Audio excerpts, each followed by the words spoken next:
I'm going to toss it back now to the service for a powerful message from Pastor Carla. Happy Mother's Day, everybody.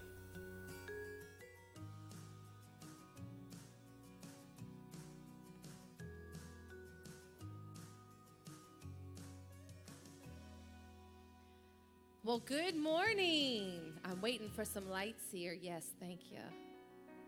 Good morning and happy Mother's Day again to all of our mothers. What a beautiful group of ladies we have at Stone Edge Church. Can we just give y'all a hand again? Y'all are awesome. Well, we're excited. We've never done something quite like this before. First time. And I was talking to Pastor Carla. She had came to me and we were talking about Mother's Day, and she said, what do you think? I really want to do maybe some interviews. And how I always respond to Pastor Carla is, yes, that's a great idea. Let's do it. So that is what we are doing. This is going to be fun. We just have a little time to be able to encourage you on Mother's Day. And this last week, I've been talking to a lot of ladies about their testimonies and mothers about their testimonies and walking through life and what their testimony was. And I was so amazed at how many women and mothers in here have been through some tough stuff and are still standing, still lifting their voice and praising the Lord, and still walking through. Give yourselves a hand. I'm telling you.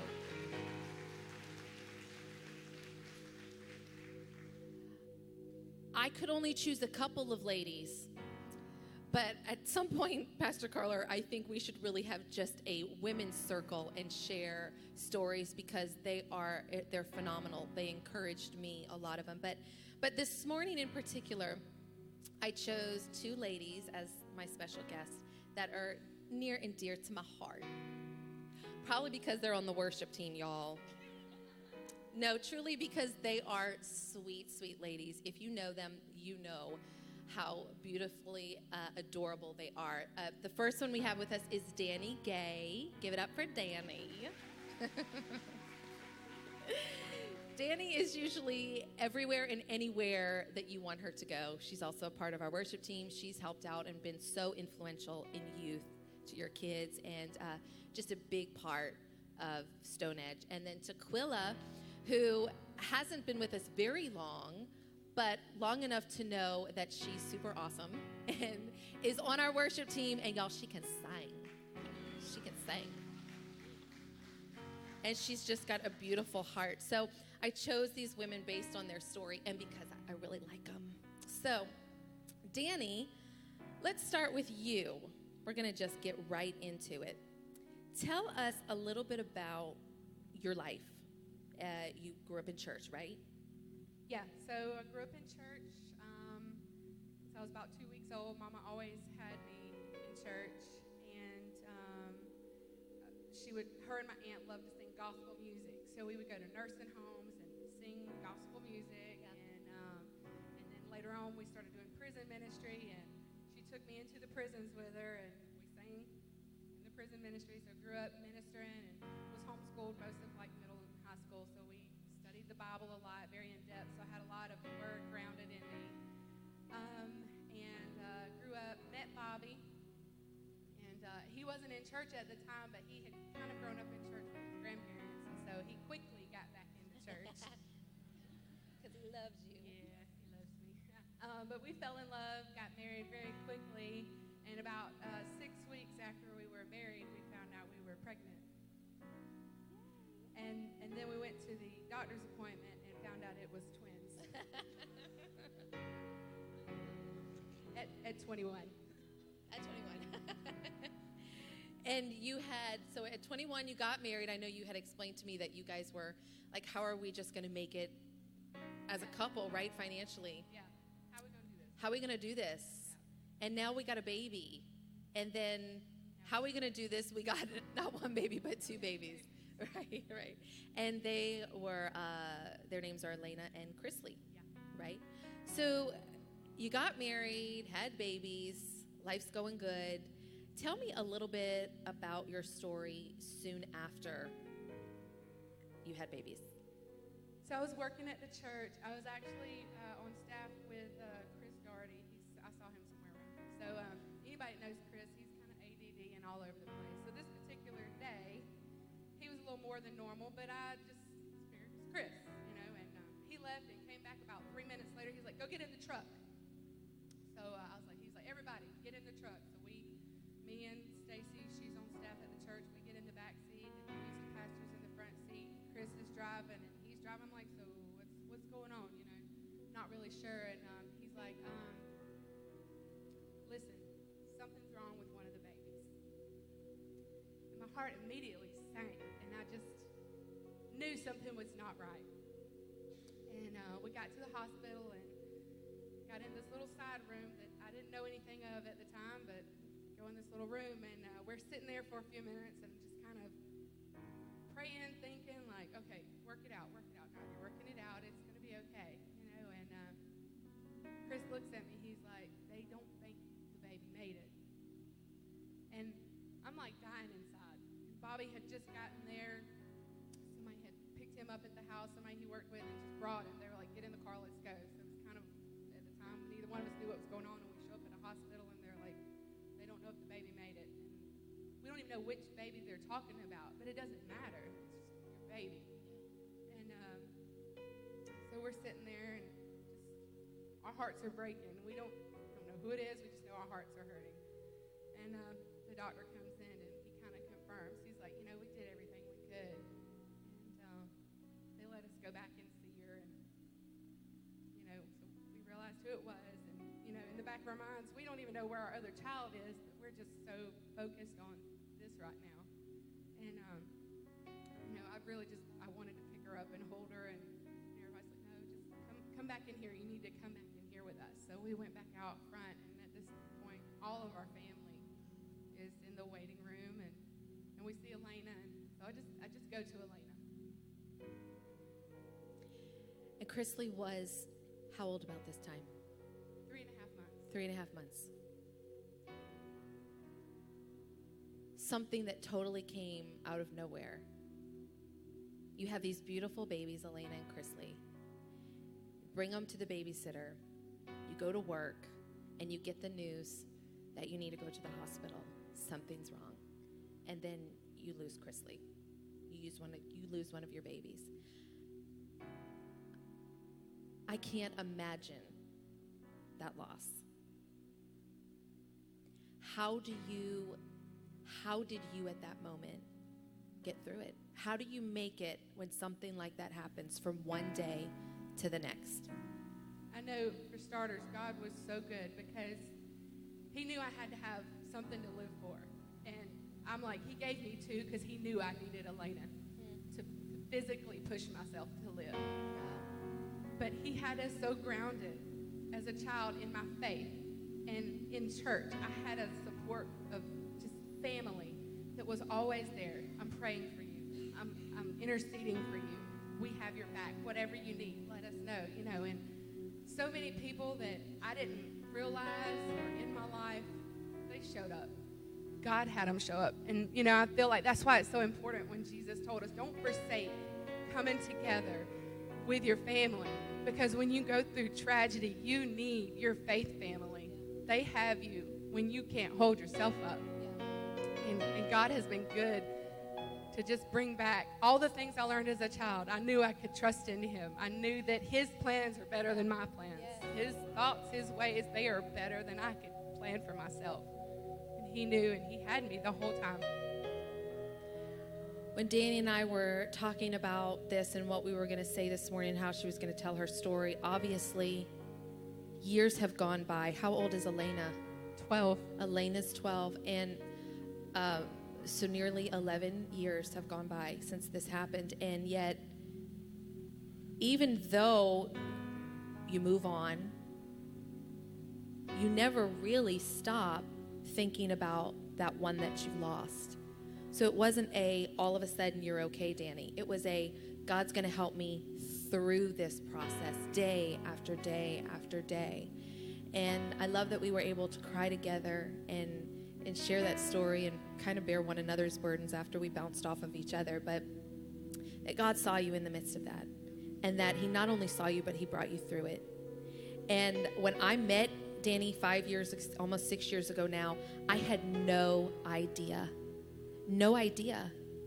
And it's so wonderful to see that someone who loves the Lord, even though tragedy happens, can still stand and can still say, I love you, Lord. You're great. You're greatly to be praised, and lead people in worship. It's amazing. It's amazing.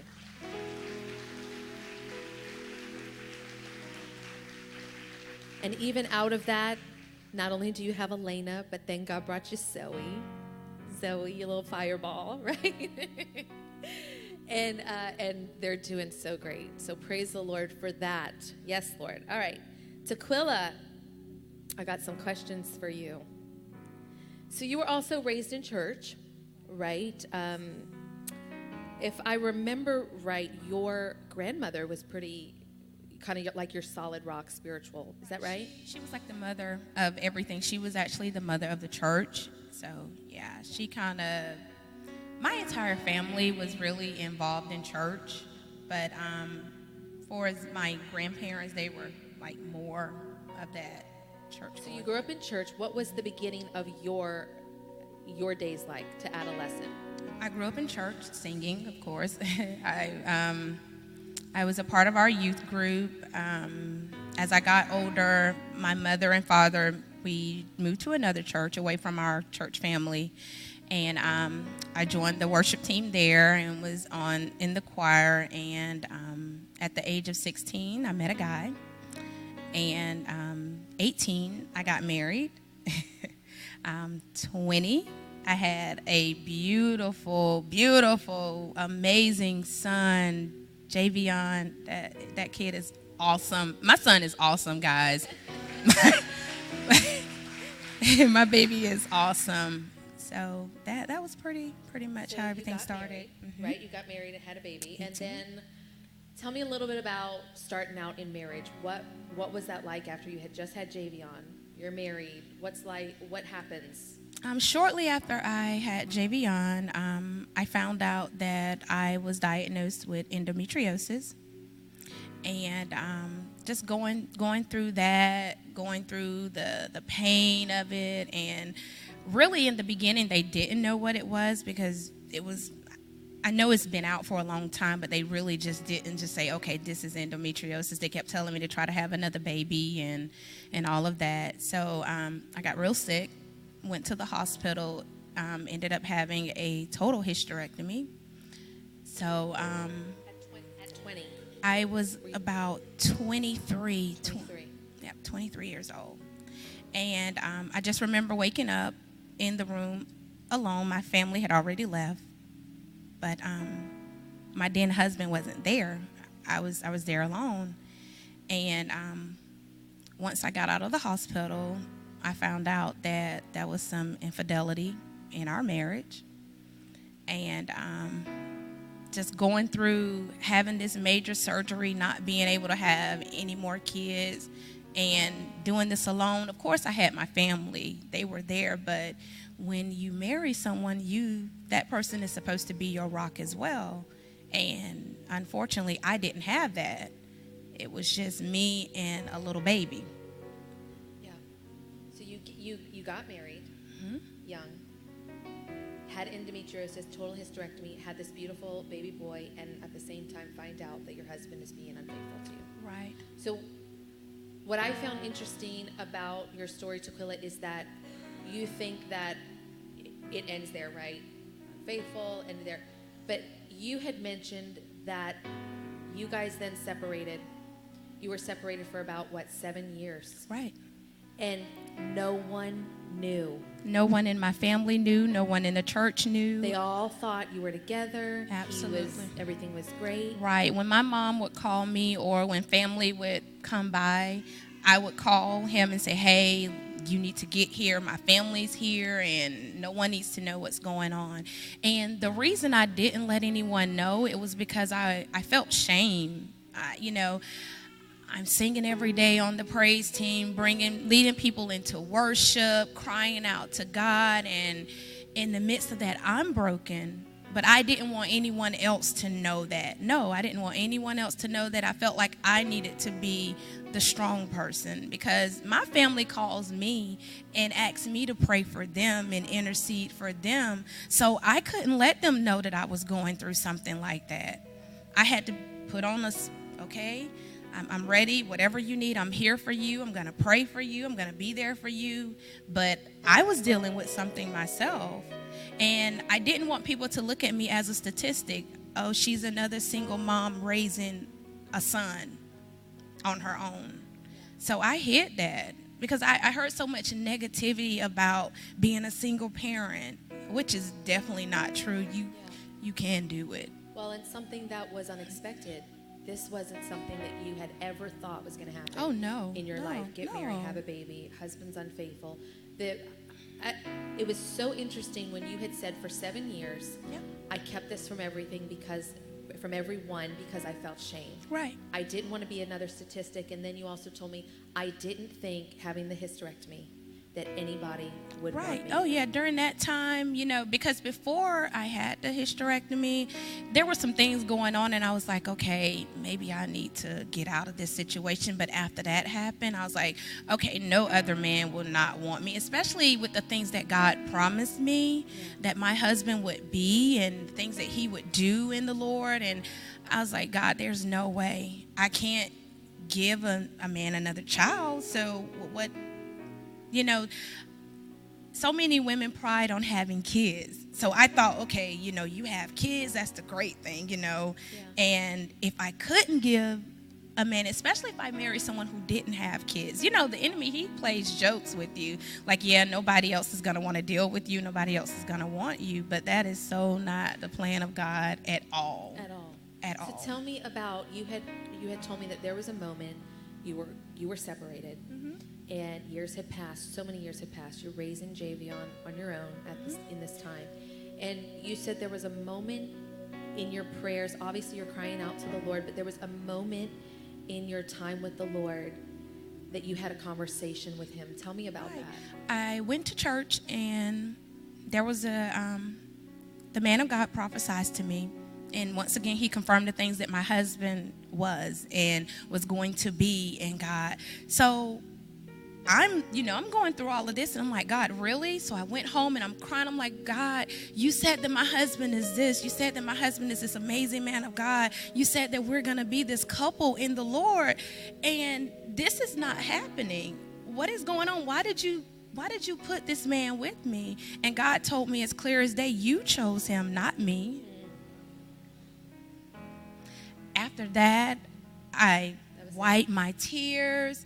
I prayed. I filed for a divorce.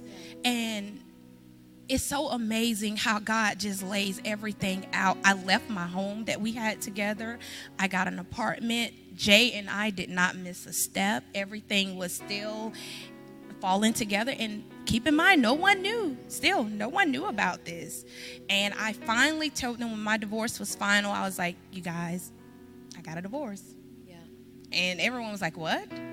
Like out of the blue. Yeah. Even though you've been dealing with this. And then it was like, maybe you need to go to counseling. I was like, no, that's it. God said, you chose him. What's interesting is that there are those times where God does restore. Nothing is ever far gone. Oh. But then there's the times where it's just time to move on because his heart was not there. Right. His heart was not there. But in the midst of it all, the fact that you had that relationship with the Lord that got you through, that he clearly spoke to you and said, Tequila, I have something more for you. Absolutely. And then we fast forward, and this is the great part about our God, right? He restores and makes all things new. And if I have it right, you met Ramon. You met somebody else. Girl. And Ramon, is he here this morning? Yes, he's in the booth. God brought her Ramon, who works in our tech team. Holla. Thank you, Jesus. Amen. And I have to tell you this, Ramon, we have not spoke after I talked to Tequila, but the way that she was speaking about you how God brought you to her, this man of God who loves her Yes. endlessly. Yes. Right? Absolutely. A beautiful father to Javion. Right. And so now you have Javion who's in youth, Yes. and can sing like his mama, right? Can sing.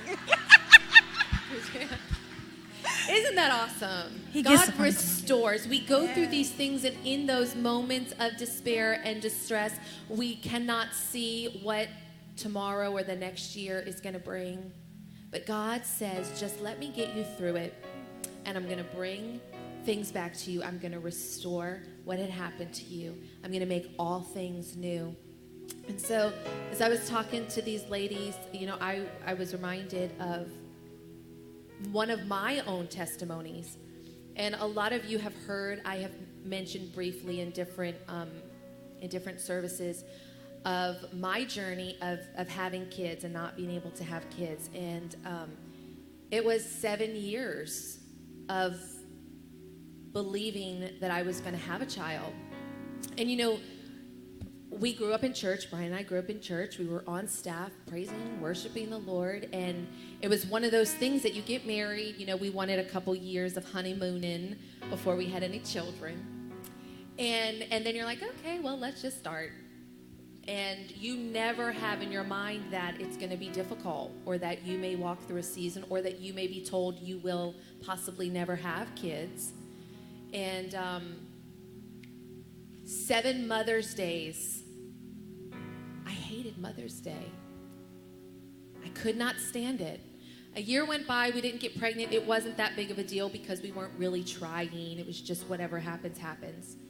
And then 2 years went by, and the doctor was like, you know, it's okay. Sometimes this just happens, and now really try. And so we did all that. You ladies know how that works. And so we did that, and then another year went by, and then another year went by, and we had a test done, and the doctor had said, your chances of having a baby are slim to none. And that was like, hit me in the head, because I was never, you know, as a girl, you think about all your dreams and what you want, and I didn't crave. I wasn't one of those that I have to get married and I have to have kids. I just never was like that. It was, I really want to get married, but it wasn't I have to get married and pop out kids. But through that time, it was like that desire got stronger and stronger, and then someone tells you that the possibility isn't even there. And our church walked through this with us. Tons of people prayed with us, encouraged us, prophesied over us, and we had a lot of that friend and support, but nothing was like the words that the Lord spoke over me. Your friends can speak encouraging words to you, and God does use them, but there is nothing like how the Lord himself speaks to you. And he got me through those trying times, and then there was a month where, you know, it was kind of like, oh, I think I might be pregnant, you know. Things didn't happen the way they're supposed to happen, and I thought I might be pregnant. And so it wasn't showing up on the home test. It was inconclusive. So I called my doctor. He said, come in, let me do some blood work. So we came in, and that day I wasn't really feeling good. I had back problems before, so I just thought, okay, it's just my back acting up. And so did my blood work, and he said, it's going to take some time. Go walk around the mall and just spend some time down here, and we'll call you. It was like an hour from where we lived.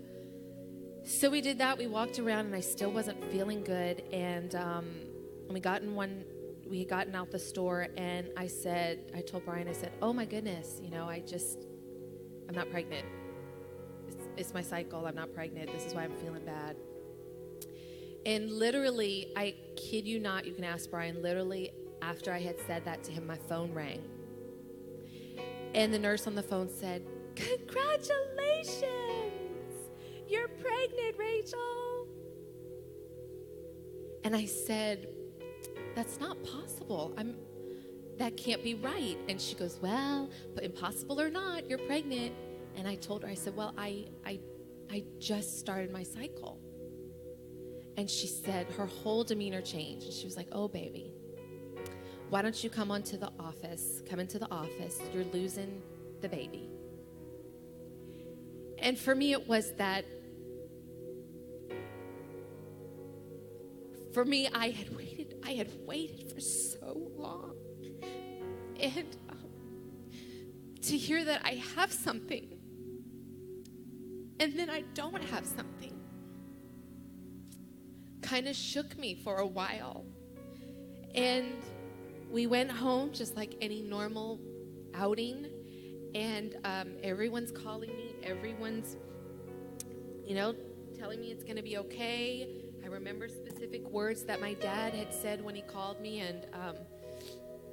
and you move on, you pray, you move on, you go to the next day, and it was still hard. I remember specifically sitting on the floor in my bathroom, no one was home, and just crying, right? And saying, I don't understand this. The Lord gave me a song at that moment, and I just began to sing it. It's still just a personal song between me and the Lord. And then there was another moment I remember days after that, still mourning. You're still mourning that. And I was looking out my window, because for some reason that makes me feel closer to the Lord when I look at the sky. And just crying out to him and saying, why? Why would you give me something only to take it away? Why is this so difficult? Why is this so hard? And I remember him just encouraging my spirit and just peace coming over me. And just saying, I've got you, Rachel. And then he reminded me of Job and how Job had endured so many things. And he had restored everything to Job. Yet in the midst of Job's things being taken away, he said one phrase. He said, the Lord gives and the Lord takes away. Blessed be the name of the Lord. And I cried more tears. And I said, blessed be the name of the Lord. I know that you've got this, Lord. See, he is who you turn to in moments of tragedy or despair. So moving on quickly, we went back to the doctor about a year later, and my doctor wasn't there. It was a different doctor at that point, and he had been through my history. They sent me to a fertility clinic, and we talked to the fertility doctor, and at that moment, I didn't feel like that was the way God was moving us into. So he said, well, he said, we have a procedure that we haven't done. We don't really do anymore because it hadn't really worked. He said, but if you'd like to, we can try it. He said, but don't get your hopes up. He said, it's only a 5% chance. And so we went back home, we prayed about it, and we said, let's just do it. Why not? Let's do it. And so we did the procedure and went home just like normal, not really anything. And then I was late and checked a test, and in one moment found out I was pregnant. After all of that, it just takes one moment for God to open up your womb, one moment for him to speak peace and change a situation, one moment to change the despair that you've been walking through. But I'm telling you all this to say this. Now we had Mercy, and then because we had help with having Mercy through a procedure, we weren't really protecting or anything. It was just kind of like, okay, we'll go in, we'll have the procedure again, and hopefully it'll take. And I walked into the kitchen. Mercy was 7 months old, and I was going to prepare a meal for her. And I opened the door, and I saw a pound of ground meat sitting in the fridge. And I went, ugh, like I was literally going to vomit right there. And I called Brian, and I said, something's not right. And he goes, what do you mean? I said, I don't know, something's not right. I feel like I'm going to throw up. And he brought me a pregnancy test, and right away I was pregnant for Eden. And literally, Brian and I ran up and down the hallway in our house. We were like, oh my gosh, hallelujah! I got pregnant on my own. So Mercy was 7 months when I got pregnant again, and we have 3 beautiful promises of God.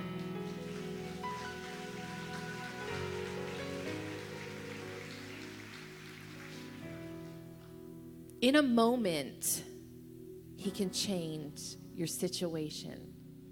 And it may seem desperate. You may seem this morning like you're in a desperate situation, but only one moment and God can change it all. And so I said all that to say this is that, and I specifically chose women that were brought up in the church, because whether you're a believer or a non-believer, tragedy happens and things happened. I hated Mother's Day. Some of you are out here and you're hating Mother's Day. It's not a happy day for you because of whatever you're facing. And whether you're a believer or a non-believer, tragedy happens. We all go through things. The difference is this. The difference is that as believers, we know that we are not alone. That we have someone who never leaves us and never forsakes us. The Bible says we have a friend that sticks closer than a brother. We have a God that says when you go through things, I am near and close to the brokenhearted. So let me encourage you this morning that God sees you right where you're at, and he will get you through it. He will get you through it. Can you guys show some love one more time for Danny and Tequila?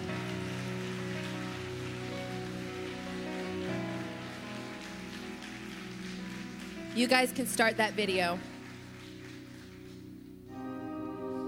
We are moms who are pouring ourselves into our children every hour of every day. We are grandmothers who are also playing the role of primary caretaker. We are moms who are waiting to have children and trying our best to see the struggle through the eyes of God. We are moms who are learning the challenges of a blended family. We are moms in the workplace who are trying our best to balance competing expectations and demands. We are moms with adult children who are leaving our homes to pursue their own dreams. For packing lunches late at night. For cleaning out their backpacks, then filling them again. For offering gentle guidance to your own grown children. For becoming taxi drivers and appointment schedulers. For making sure the right baby doll is in their arms before they go to sleep. For helping them pay back their student loans. For cleaning and sterilizing and cooking. For doing their laundry and his laundry and our laundry. For praying and loving and forgiving and falling down and rising to your feet again. For the mom who is overworked and exhausted. For the mom who seems to spend 1,000,000 hours on 1,000,000 little things. For the mom who pours Jesus into her family as best she can. And God himself not only celebrates what you do, but rejoices over the uniqueness of who you are. You are seen, and you are loved without limits. Welcome